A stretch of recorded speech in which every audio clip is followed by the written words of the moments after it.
मालाड पश्चिम विधानसभेचे आमदार असलम शेख आणि मुंबई उपनगरचे पालकमंत्री मंगलप्रभात लोढा यांच्यामध्ये मालवणीतील टाउनशिप या बृहन्मुंबई शाळेमुळे मोठा वाद निर्माण झाला। यानंतर आता विधिमंडळाच्या हिवाळी अधिवेशनात हे दोघेही आमने सामने आल्याचं पाहायला मिळालं। मुंबईतल्या बीएमसी शाळांच्या मुद्द्यावरूनही मुंबईतले सत्ताधारी आणि विरोधक आमदार हे जुंपल्याचं चित्र पाहायला मिळालं। विधानसभेत नियमित कामकाजाला सुरुवात झाल्यावर मालवणी पश्चिम विधानसभेचे आमदार असलम शेख यांनी मालवणी विभागातील बीएमसी शाळेचा मुद्दा उपस्थित केला।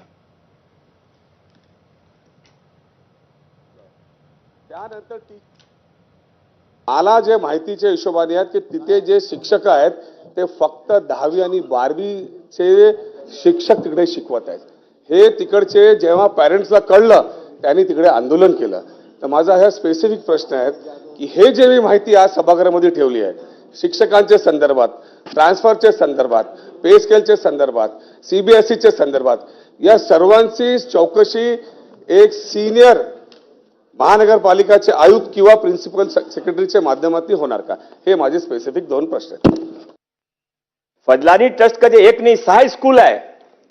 हा फडलानी ट्रस्टने मुलाचा शिक्षण वर्ष सुरू होता, त्यामध्ये एप्रिलमध्ये एक्झाम होता, फरवरीमध्ये लेटर लिहून पाठवला महानगरपालिकामध्ये की आम्ही या स्कूल चालवणार नाही मिड सेशन म्हणून ते पेरेंट्स होते ते प्रयास फाउंडेशनकडे गेले। त्याने सांगितलं फडलानीने असा केला तुम्ही काय करा, फडलानीने समजा म्हणून ते प्रयास फाउंडेशनने पत्र लिहून ते घेतला।